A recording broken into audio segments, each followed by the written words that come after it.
I'm Hulk Hogan, the greatest wrestler of all time. We're not worthy! We're not worthy! A spaceman, huh? No, actually, I'm a plumber. New World Order. Honestly, I can't go anywhere without getting a boner. How you doing? I live my life. Woo!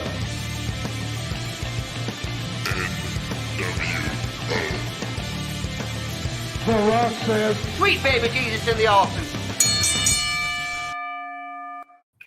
Hi everyone, I hope you're doing well at home. My name is Jonathan. You're watching the Wrestle Rock Podcast Season 5.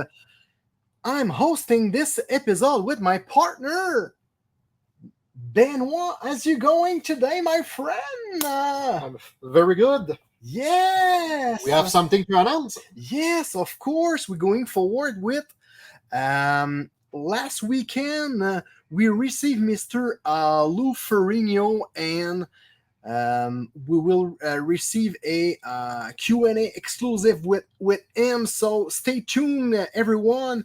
It was at Montreal Wrestling Con Yes, 2024. Exactly. Lou Ferrigno is coming to the Wrestle Rock Podcast. And also, we have a good partnership with LWA Live Wrestling Unction, good friends of us, GF Firestorm. If you search something about professional wrestling, so just go to the LWA on Facebook.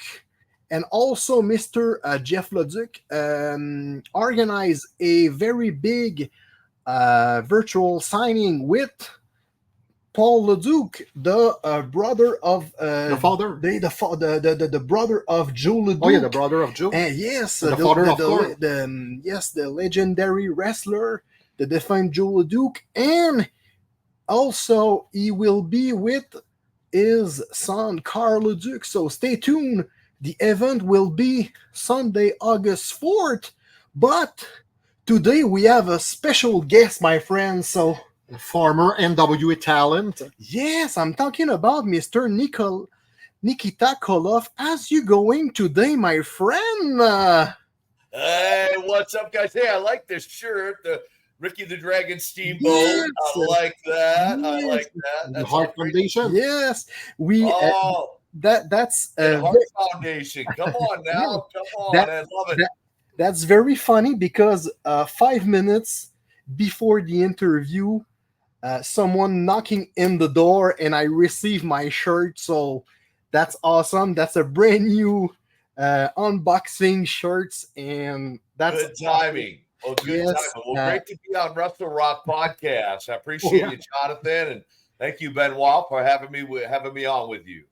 That's No problem. awesome. And finally, we got the man we're talking about the USSR guide, and we're going forward with the first question. So go ahead, my friend, with the first Yeah. question. Yeah, no problem. Okay, Mr. Koloff, before your career in the professional wrestling, you played football, but you were injured twice, which put an end to your career. What were your two injuries exactly? It's a great question. And, you know, when it comes to whether it's football, wrestling, professional wrestling, or any other sport, injuries are a part of the game. And, you know, I know a lot of people, you know, have their ideas of what professional wrestling is like, but I can tell you, I have my share of injuries in wrestling as well. Prior to that, in my college days, I had a fracture my freshman year in college, a fracture of my lower leg, my tibia and fibula, so both the weight-bearing and the non-weight-bearing bone. And that was 4 months in a cast and probably about a year plus recovery on that one. Fast forward to my senior year in college, and I duplicated, you might say, the exact same thing, only my other leg. So it was my left leg that I fractured, both tibia, fibula. That one was technically what they call a compound fracture because the bone actually came through the skin. So that was a little more a recovery. And that was the end of my college career, but it didn't discourage me from continuing to possibly pursue a professional career. And by the way, since we're talking about football, for the record, always been a fan of the CFL. In fact, here's a little known fact for you.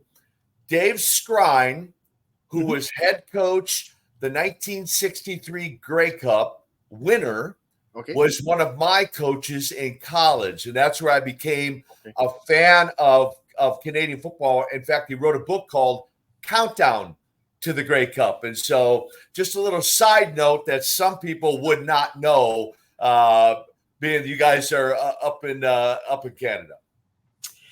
And we, of course, had a very intense and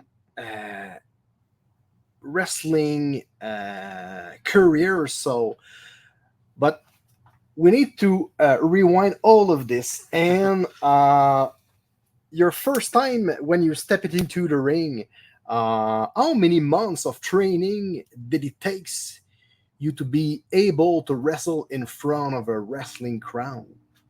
So for me, for those who are not familiar with that story, it was trial by fire is the way I describe it.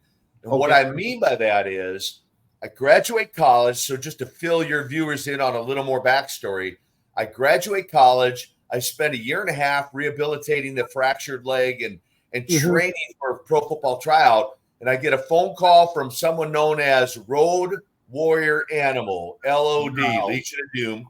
Okay. I had recruited Animal out of high school to play college football with me. He dropped out of college, gets into professional wrestling, and then you might say he recruits me into wrestling.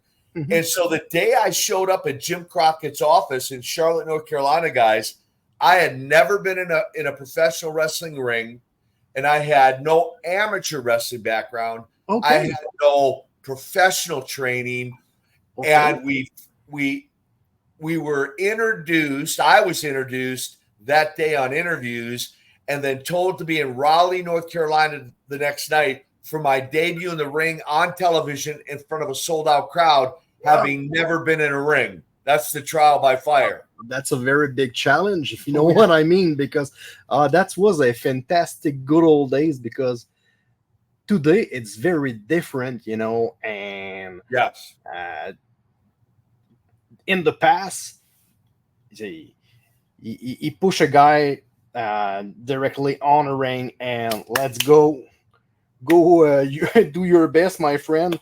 And that's funny because we interviewed a lot of people, and sometimes, like you, of course, we discovered that that's the same situation, you know, and that's a big challenge, if you know what I mean. So, go ahead.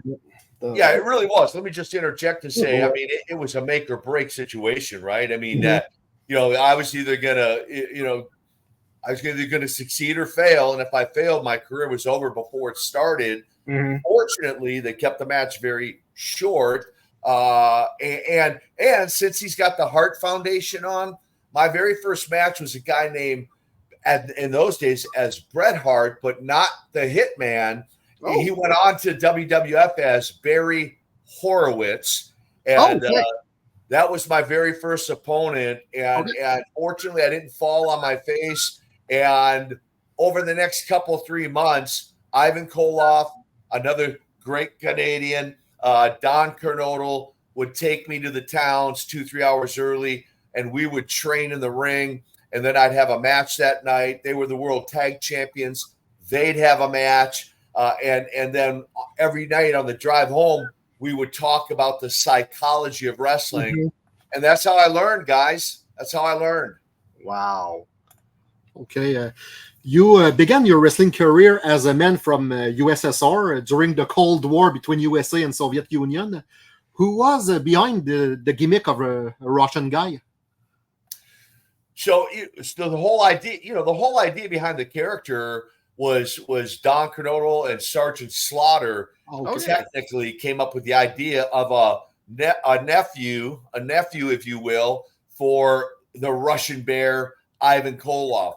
Ivan's getting later in his career, And they thought if we can find a young guy, big guy, make him mold him into his nephew, and that would extend Ivan's career, and then of course give me a career.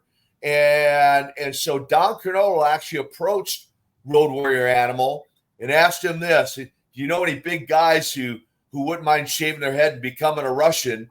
And Animal goes, I know the guy right now. And he made the phone call, and the rest is history. We are from Quebec City, and at 3 hours of our city, there is Montreal. So you met a Montreal native named Aurel Donald Paris, better known as Ivan Koloff, and soon after, the transformation occurred, leading to your collaboration as the Russians, of course. Yep. Could you tell us more about the transition from Don Kernodle to Ivan Koloff, given that Kernodle was your first partner in the team at the time? Yeah, so they're the World Tag Team. So the whole idea, when Don Kernodle and Sergeant Slaughter put together or came up with the concept or the idea of a nephew for Ivan, and approached Jim Crockett, the goal was to, because at the time Kernodle was looked at as what they call a turncoat, a Russian an American, but a Russian sympathizer, right? Because he's partnering with Ivan Koloff. So, what a traitor, right? What a traitor Don Kernodle is. And so the whole idea was I come in, eventually turn on Don Kernodle, which we did that part eventually, but then Sergeant Slaughter would come back in and team up with Don, and then we'd have tons of matches for the World Tag Team belts, flag versus flag, the American flag versus the Russian flag. Little lace. Most of that unfolded. The only hiccup, the only glitch was Sergeant Slaughter decided to stay in New York with WWF at the time and not come back to the NWA. But the rest of it we still did. And it was quite a transition to even for me mentally to project myself into the role of being a Russian, teaming with Ivan, and then being hated by the fans, right? Nice. Okay, Mr. Koloff, we'd like you to tell us about your experience at Starrcade 86 when you faced the Nature Boy Ric Flair for the NWA World Heavyweight title. Yeah, so here's what I love about wrestling fans, and these guys, you guys, they research everything, man. They come up with all these statistics and all these numbers, and recently I saw where apparently Flair was the number one opponent who, in other words, who I had the most matches against was Ric Flair, and it was 100 and something matches, and apparently I won like 64% of them or something. And so starting with that very first ever Great American Bash in 1985, that was the first time I stepped in the ring against Rick. And then from there, fast forward to Starrcade of 86, it was a pivotal time for me because, as some know, I had went to the other side. I went from bad guy, most hated, to good guy, teaming up with the American Dream, Dusty Rhodes, the Tower of Power, too sweet to be sour, if you will, right? And we became the Superpowers, and so that was a memorable night in the Omni in Atlanta in that Starrcade match, because there was a lot that transpired after the match as well, but it was interesting to now wrestle him as a babyface as opposed to prior as a heel. So totally different role and a totally different response from the fans. About memorial moment, you participate in a piece of history. I'm talking about the WCW War Game in 1992 with the greatest Sting, Flair, Arn Anderson, Beautiful Bobby, Larry Zbyszko, Steve Austin, Ricky Steamboat, and Dusty Rhodes. We would like to hear you from you about this experience because you wrestle against the greatest of all time, if you know what I mean. Yeah, it's really quite a who's who of wrestling, right? That we're a part of. Really, both. Let me just back up for a minute for your viewers. The very first ever, the match beyond War Games, right? The Superpowers, the Road Warriors, Precious Paul Ellering against the Four Horsemen with J.J. Dillon. Once again, in the Omni in Atlanta. A lot of big shows back in those days in the Omni in Atlanta and in Charlotte, North Carolina. And so that match that night kind of set the tone or set the stage, if you will, for what was going to happen in the future. So fast forward to 1992, Sting's Squadron against Paul E. Dangerous Alliance, right? And when you look at all the guys that participated that night in that match, once again, from a fan perspective, I think it's got to be remarkable, right? You mentioned, Stone Cold Steve Austin. I mean, you go down the list, the Stinger, Ricky the Dragon Steamboat, right? Yeah. Go right down the list. And I'll say about the War Games that, some of the fans may or may not know, the strategy behind that, the concept of the whole War Games, I give credit anyway to Dusty Rhodes, the American Dream. He was, I feel, a creative genius when it came to putting concepts together like the War Games. 2 rings, 2 cages, a cage on top, nobody in, nobody out. And then to bounce back and forth, the bell rings. And so it's always a 2-on-1 advantage, right? Until all 10 are in the ring. The fans, by my understanding and having conversations with them, the War Games was one of the most memorable, certainly for me, but also for many of the fans as well. One of the most often things I hear about are the War Games. I mean, here you guys are, Jonathan, asking about it. My matches against Ric Flair, and then the best of 7 against Magnum T.A. Those are the matches I get questioned on the most. That's funny because the next question, it's all about Magnum T.A., if you know what I mean. Yeah, every wrestling fans know that Magnum T.A. was of your greatest opponents during your wrestling career, particularly in the context of feuds, and you engaged in multiple Texas Den matches with him.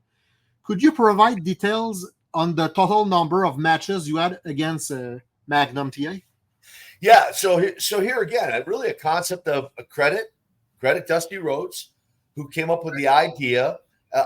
From what I believe, and I've never researched this, maybe one of the fans out there will, but from what I believe, never before had there been a best of 7 for any title. I don't think.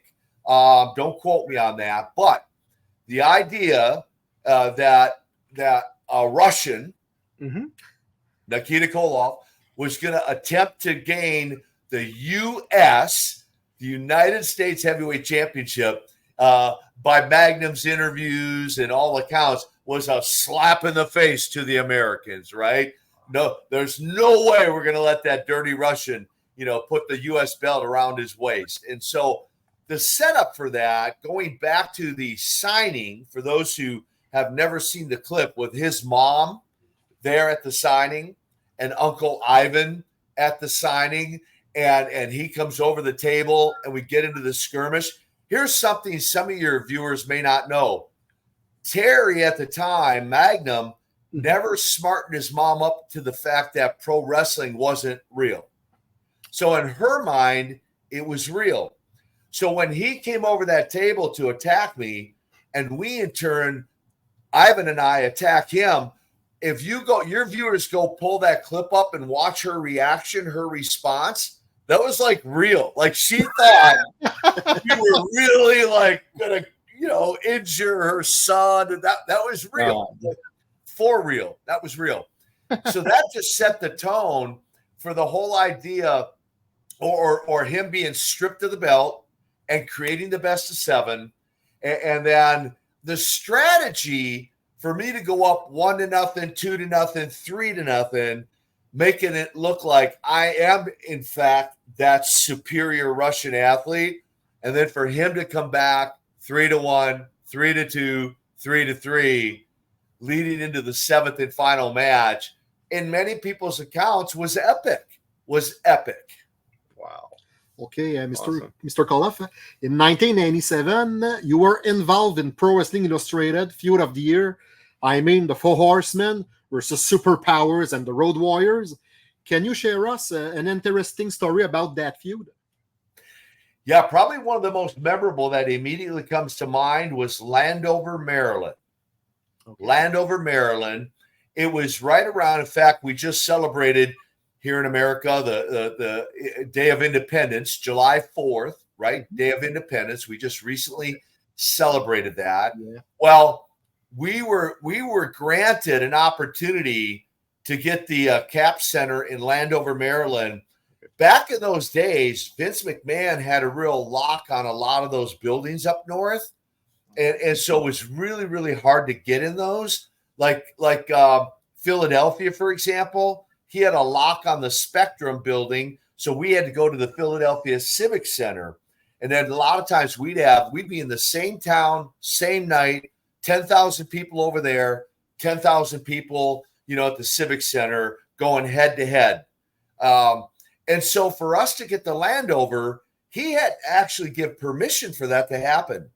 And he didn't think it would draw. He didn't think we would draw. Well, the main event was an 8-man tag match between the Legion of Doom Road Warriors and the Superpowers against the 4 Horsemen. Well, guess what? Not only did we draw, we drew over 23,000 people that night. Huge. In Landover. We were the main event match. And I want to tell you, to the best of my knowledge, guys, those fans never sat down. That match lasted about, I want to say, probably a good half hour, 30 plus minutes. I don't know that they ever sat down the entire night or the entire match. It was pretty incredible. And we made a statement that night showing the WWF at the time that we can indeed go up north and we can draw. Wow, it's totally awesome. And about your accomplishment, how did you feel when you found out when you were inducted into the NWA class of 2008 Hall of Fame? Quite an honor, although I worked some for Vern Gagne with the AWA, but that was kind of in conjunction with the NWA. We were running shows together back in those days in the Meadowlands in New Jersey and other places. And so kind of in between stints with the NWA, I would do shows, TV shows, wrestle Larry Zbyszko, the legend in his own mind. I mean, the legend of time. And so to be inducted into the NWA Hall of Fame for me, and again, that actually happened in the Omni in Atlanta at a show down there. And so that was quite an honor. And actually, I'll be heading to Waterloo, Iowa. Dan Gable, one of the most prestigious amateur wrestling coaches, as well as an Olympic gold medalist from 1972, has a Hall of Fame in a museum in Waterloo, Iowa. I want to encourage the fans, if you've never been to Waterloo, Iowa, to Dan Gable's museum, you got to put it on your bucket list, because they're celebrating their 25th anniversary. All right. Yeah, and they've asked me to come in and be a part of the 25th anniversary. I was inducted into Dan's Hall of Fame, the Professional Hall of Fame, in 2006, right before the NWA. And those two Hall of Fames, to me, are just so prestigious to be a part of. Oh, cool. And for our pre-closing segment, I'll give you a name and a few words. Tell me something about them, all right? So the first one, the late Rick Rude. Ravishing. Yeah. Hit the Here's music. the word. Ravishing. Rick and I go back. Rick and I go back to high school. You know, we played high school football together. Oh, wow. Okay. Oh, you were born in Minnesota. Oh. Yeah. Robbinsdale, Yeah. Minnesota. Played high school football together. And so to step in the ring against the Ravishing one was quite an honor as well. But yeah, he was something. He was a great athlete in high school. And obviously, as people saw from his wrestling career, he was a great athlete in general. The second one, the Magnum T.A. Magnum, the one and only, the boss. Those are the words for Magnum, the boss. Probably the chemistry that he and I had because of our styles really I feel like they really complemented one another. And I'll say this, if I've heard this from one fan, I've heard it from 1,000 fans. Back in those days, of course, we projected wrestling to be real, right? Yeah. I can't tell you how many fans said they walked out of the building after watching our match. I don't know about any of those other matches, but that match against Nikita Koloff and Magnum T.A. was real. And that was our goal. Our goal was the believability of our matches, and it was incredible to have the opportunity to work with Terry. The third one, Mr. Perfect, Kurt Hennig. Mr. Perfect Kurt Hennig. So do you guys know he and I went to high school together as well? Yeah. So he and Rick Rude graduated 1 year ahead of me. Kurt and I also played high school football together and actually played a year of college football against each other before he got into wrestling. And again, him and Rick and the Road Warriors, Barry Darso, Crusher Khrushchev, Demolition, another high school friend, all got into wrestling prior to me. And what's amazing is 7 of us came out of Robbinsdale High School and all had pretty decent wrestling careers. Wow. And the last one, Nikita Koloff, yourself.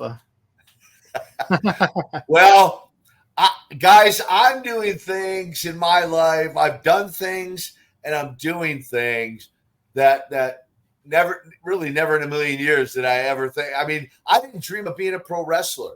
I mean, football was my passion. Weightlifting, bodybuilding was my passion. And fast forward all these years later, and just an honor to be on Wrestle Rock podcast with you, Jonathan, with you, Benoit. To be able to just share a little bit of my story and the things I'm doing now. I mean, I have a podcast as well called the Man Up Podcast, right? And goes to 93 countries around the world. And so I've got a podcast, a radio show. Did I know I'd be I had one of these sitting next to me here. Here's the old World TV title belt, right? Nice belt. So, lots of titles I won over the years. Want to get a closer to that one? All right. Thank you so much. Very NWA. Little did I know here's my story, right? Nikita, A Tale of the Ring of Redemption. Yeah. Did I know I'd be writing a book? Did I know I'd be making it available hard copy audio book? No. How about this one? Wrestling with Success. Wow. This one I tell people is motivational. This one is inspirational. Ring of Redemption. Did I know I'd be doing all these things, guys? No, never in a million years. Lex Luger and I team up together and we do this thing that you see the t-shirt here, Man Camp. Every spring and every fall. Lex Luger and I do these camps for men down in Georgia. So I'm just thrilled to have had the career I had in wrestling, and then how that parlayed me into traveling all over the world. I was in your beautiful country in 2017 for a promoter named Danny Dugan, Canadian Wrestling Elite. Okay. Oh, okay. On a 21-day tour, 21 cities in 21 days, Wow. four provinces. And I got to see parts of your country I'd never been to before. 19 out of the 21 cities I had never been to before. Wow. And it was one of the best tours. Thank you, Danny. Thank you, Canadian. Say hi to Wrestling Danny. League. Say hi to It Danny. was incredible. And again, it's just an honor to be here with you guys. And let me just say real quick, too, Jonathan, Go that ahead. if people want to find out more how to connect to the podcast or follow me on social media or get an autographed copy of one of the books or both or whatever, just go to koloff.net. That's the easiest way to connect with me, koloff.net. That's the easiest way to find me. Perfect. Thank you so much for this 30 minutes generous time. And for ending, as usual, my partner, Nostradamus Ben, it's all about the French prophet. And he tried to predict the future of our guests. Go ahead, my friend. First of all, thank you so much, Mr. Koloff, for your presence on our podcast. It was huge, amazing. Okay, my prediction is eventually we're gonna meet you probably in an indie show, indie wrestling show in US, or maybe in a wrestling con, and you're gonna make us a Russian Berog. How about a Russian sickle, maybe? What do you think, Benoit? Maybe a Russian sickle? Why not? Hey, you won't even feel a thing, right? Because wrestling's not real. You won't even feel it, Benoit. Hit you with the Russian sickle, right? Talk with Mr. Magnum T.A. if the wrestling was fake, if you know what I mean. Yeah. Just talk to Magnum. He'll tell you real quick. Nikita was as stiff as they came, So Yes. believability. Well, I appreciate you guys. Hey, I look forward to meeting you guys face to face, not just on camera, but meeting you guys in person, having some pictures together, and meeting you face to face. Thank you, guys. Thank you so much. Thank you.